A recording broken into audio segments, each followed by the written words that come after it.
There are some conversations that we must make comfortable in every household and society as a whole.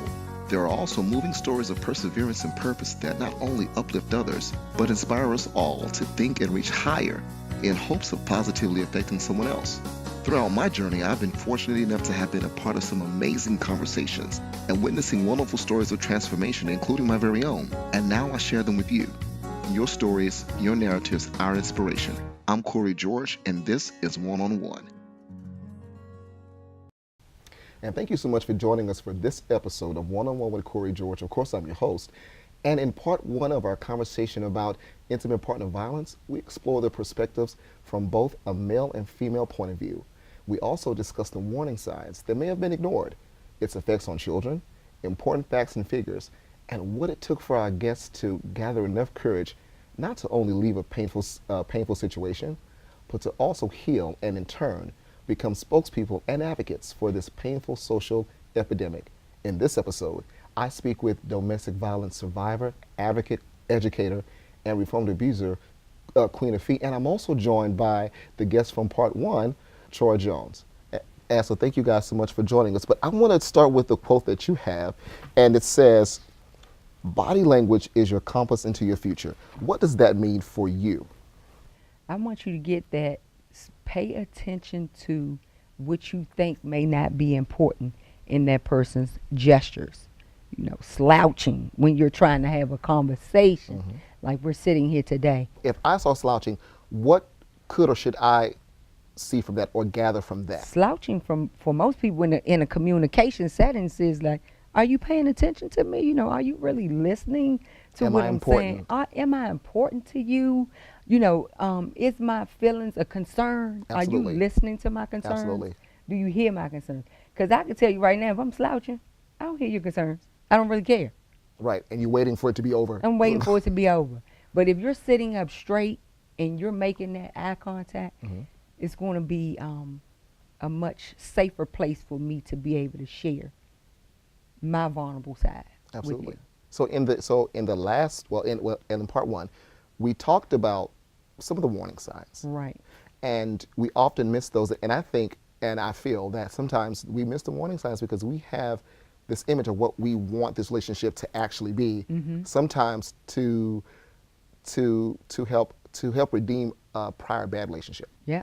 So I want you to, from the perspective of being an educator, what should we pay attention to in terms of the warning signs that we should at least say, hey, I'm throwing a flag, let's talk about this? You must pay attention to the verbal communication that you and that person is having in the relationship. Is it a, oh, I'm good type of thing? Or is it, can we sit down and talk? See, because if it's I'm good, nothing will ever get resolved in that situation. Does that make sense? Absolutely. And if the person is constantly belittling you, throwing stones at you, cussing at you, and just not validating your concerns, you need to pay attention to that. Now, is it safe to say that on two fronts, that what you just spoke of can either be the preface to emotional abuse and or physical abuse also?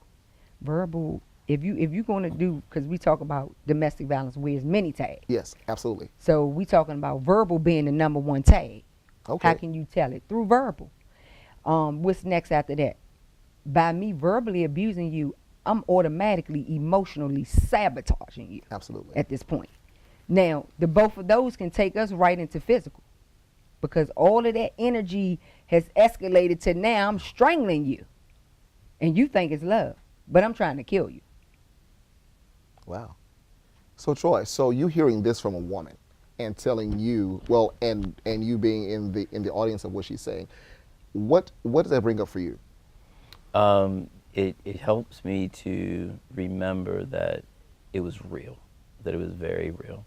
And what Queen is talking about, if we could prepare our children Absolutely. to look for that, that helped them in adulthood. When you're seeking that romantic love, you want to settle down, and you're missing those cues. Like I said before, because we normalize it. We make it a safe place for women to act like that and to express themselves physically, when they're angry, they can hit. And Yeah. the only thing we're supposed to do is just block and ignore and search No, you're to find the supposed to walk words. away. Oh, we're supposed to walk away, You're supposed right? to We're walk supposed away. to walk away. Either block, ignore, and or walk away, and find some way to redeem ourselves so she's back in a safe place. And all the time you're doing all of those various actions, the verbal, and demoralizing that person, Yeah. you know, just tearing them down little by little. So you can take a woman that's 5 foot tall and she can beat the daylights out of a guy that's 6'7" without ever laying her hands on him. And so it just reminds me of, wow, that was very real, you know. And So from a man's perspective, how much does a man's ego play into his inability to come forward? Because you're a man and I'm a man. I know being raised, we're taught to accomplish things. We're taught to achieve and gather things. We're not really taught to be emotional. There's not normally an emotional framework for us to have the language for it. So how much of You're taught not to be a punk. and we're taught to be tough. We're taught to bring on the kill and don't come in the house until you win your fight. Yeah. You know, don't come back in the house crying about it. Go do something about it, which actually fosters males being violent as well too. Right. So how do you feel that we can change the conversation, being men, for our own sons, that hey, it's okay for you to talk about this, and also it's okay to say, hey, I'm being victimized. wow, you know, that's loaded. That's loaded with I could go on for a long time Right. with that, so I'll try to narrow that down. That we have to express to our children, male and female, but mainly males, that it's okay for them to hurt, that it's okay for them to cry, and that we're not going to tell them to be quiet and be man up or be tough, that we're going to let them get it out of their system, and we're going to lend a listening ear and try to help them to process what's going on. And that must come from men as well as the mothers, because moms are quick to say, you're acting like a girl and stop Right. and toughen up. Exactly. And so once we begin to have the conversation of it's okay, that it's absolutely okay for you to cry and be emotional, because that's a human quality, it's a human trait that we must experience. So that's where we need to start. What should we be paying attention to in our teenagers? Because, you know, these are the years where we're going through the trials and the changes Yeah. and hormones and puberty. And, you know, and one year you're nice to me and the next year you don't even need me. Right. What should we be looking for in our daughters first and also our sons? Absolutely. My daughter was shot and killed 7/30/2016. She was 19 and her baby father was 20. So I'm watching them go through this heated relationship 2 years into the relationship. So it's a young relationship, but the emotions are heated, you know, it's just flying everywhere. And what I noticed in my daughter is that she was very loyal to someone who could never be loyal to her. And that's what they dealing with now. Every time I go into the school system, we talk about loyalty, because they are so quick to jump into a loyalty space with someone who does not offer you the same level of loyalty. So I think, you know, just that word carries a lot of weight. The other thing is that they're very secretive. You know, they don't want to talk about this conversation. Right. It's really touchy. So how do we have that conversation at the dinner table? You know, how do we get them to open up and express what, you know, questions or whatever the case may be about domestic violence? Share your story. You know, as a parent, share what you have been through at that age. I share with my daughter all the time at her age how I was so deep in relationships like that and those emotions were flying. I share with the students at school. Look, Queen Afee was the victim and the abuser. You not hiding nothing from me. In that situation, I knew my daughter and I knew her boyfriend because I was the victim and the abuser.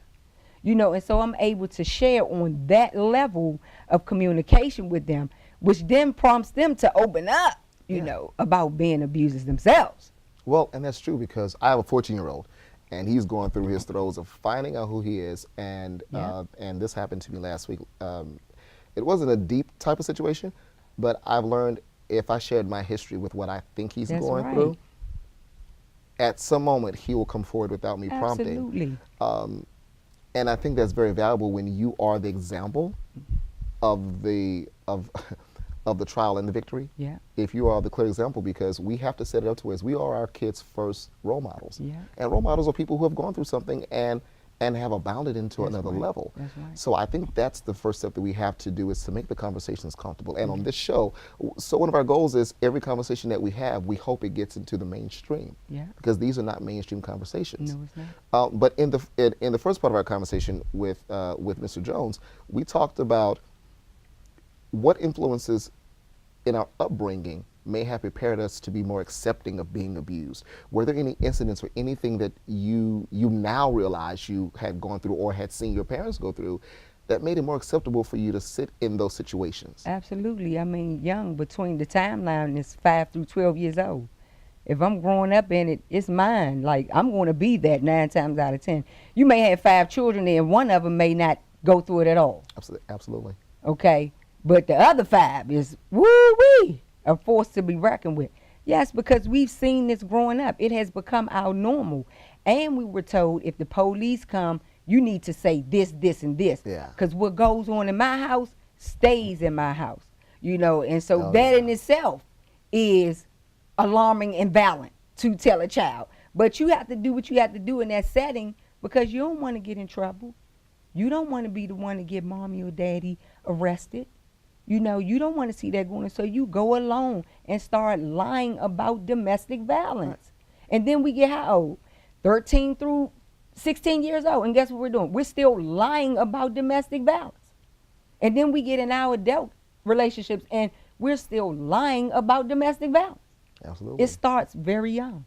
And it does, because one of the things that I discovered, for at least for myself, is that in our community, we tend to have this thing of either we keep it at home or we take it out to the church. Mm-hmm. But we don't promote outside help, such as mental health counseling, coaching, even these days. Right.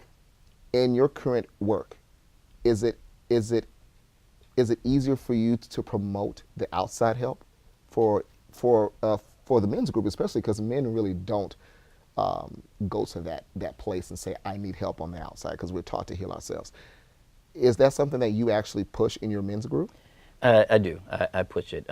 We have a talk show that we go through every Wednesday on Facebook, and we promote what we do. However, some of the things that you guys were saying is that it's very key, embarrassment, you know, and when you're taught embarrassment, that comes with shame.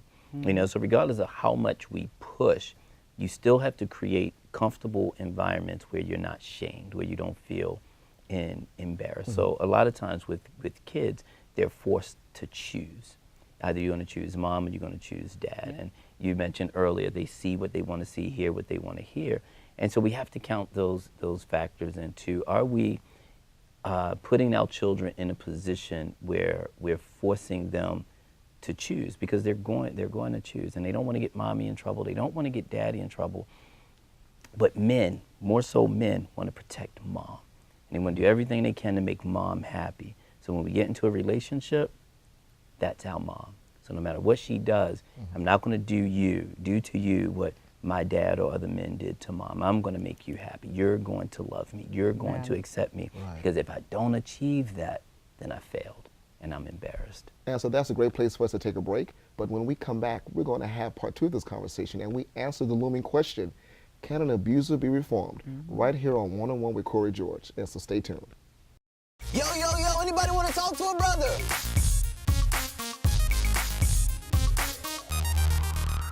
Big Tobacco has invested millions on advertisements, packaging, signs, the whole works, specifically targeting African-American communities. And here, black neighborhoods have 10 times more ads than other neighborhoods. So we took to the streets to see if the people knew a billion-dollar industry is investing in their neighborhoods. Can I talk to you for a second? Nice to meet you, brother. So check this out. There's a major industry investing money in this neighborhood. That's a good thing. What do you think a good use of the money could be? Put more racks and playgrounds around. Restaurants, bookstores. I would say more schools. There's a lot of things. So I bet you want to know who's behind the big money. Wow. Yeah. It doesn't get much worse than that. That's terrible. I think that's heinous. That's like the Death Star. That's disturbing. You go around town and you see the ads, signs, and stickers. It's as if they're saying smoking is fun for black people. Yeah. Man, that's up. No, I couldn't have said it better myself. Share this video if you think tobacco profiling has got to stop.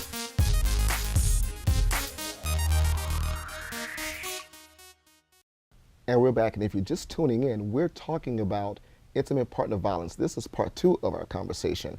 And the first thing I actually want to talk about, Queen, is the fact that you're the founder of Domestic Violence Wears Many Tags here in the DC area. Can you tell us more about, about what you guys do? Domestic Violence Wears Many Tags. I founded it in 2008 in the DC area. I wanted an organization that would talk both to victims and abusers. Reason being is because I was the victim and the abuser.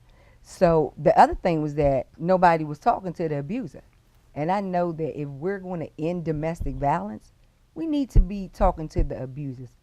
And I think about, it's just like when the FBI hooks up with a bank robber, right? Mm-hmm. We need that bank robber to be able to give us the inside scoop on how we can end the bank robbing, correct? Absolutely. Do you feel that there is a misnomer that an abuser can't be reformed? Of course it is. It is. I mean, who wants to help the abuser? And what do you feel is the first step for an abuser who actually says, I don't want to be this person anymore? Is that the first step of saying that I don't want to be that person anymore? I think the first step is admitting that there's something going on, because that was my first step. What is going on with me? Absolutely. That I continue to beat a man?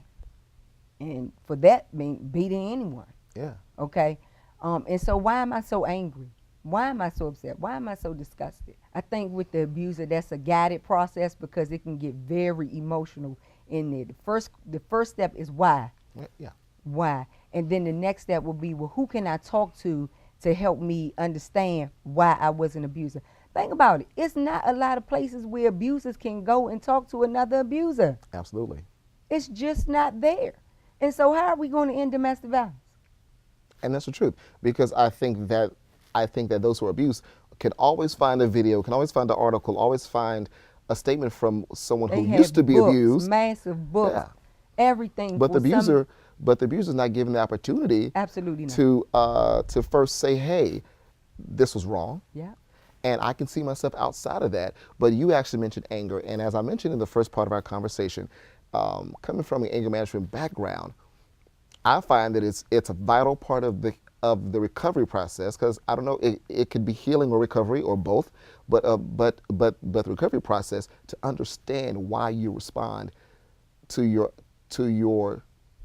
triggers that way. Yeah. And so do you feel that that's a vital part of the recovery process? It is. You need to understand why you responded that way.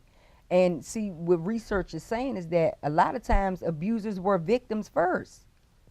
You see what I mean? And so the abuser has transformed into a position to where they're saying, I will never be victimized again. It could be a fight or flight response, meaning I'm going to get you before you get me. Yeah. So although my intention may not be to be the abuser, but if I feel a sign that I'm going to be in jeopardy, even if it's a false sign, I'm going to react first because I'd rather get you than before you get me. And then how much of that is misplaced? Who is that really for? Yeah. Is it for me because I just got into a relationship with you? Or is it for your mother? It could be for your father? Big brother?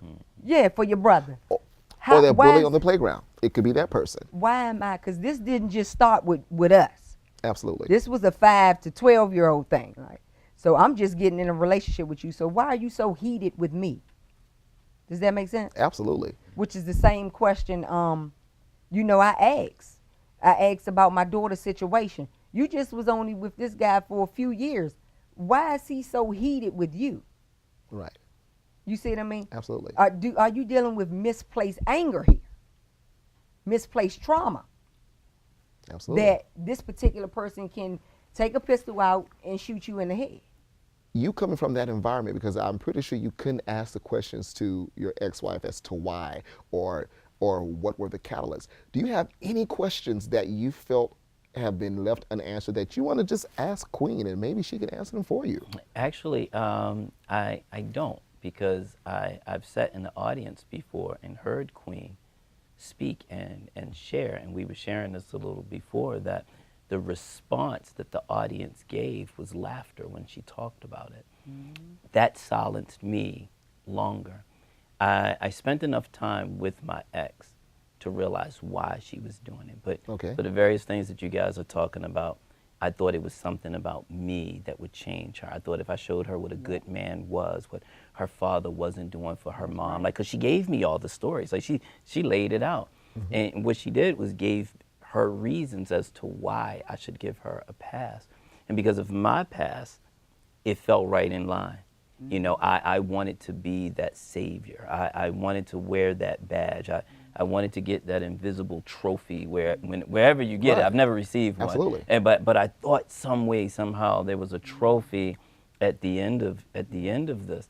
I get a lot of men when they come into the men's group that they feel comfortable enough to talk about if they've been abusers or if they have been abused. It's because the environment is non-judgmental. It's safe, right? There's no judgment. What you say here stays here because we hold each other accountable. We share each other's phone numbers and things like that. So it's a safe place for you to disclose and get help.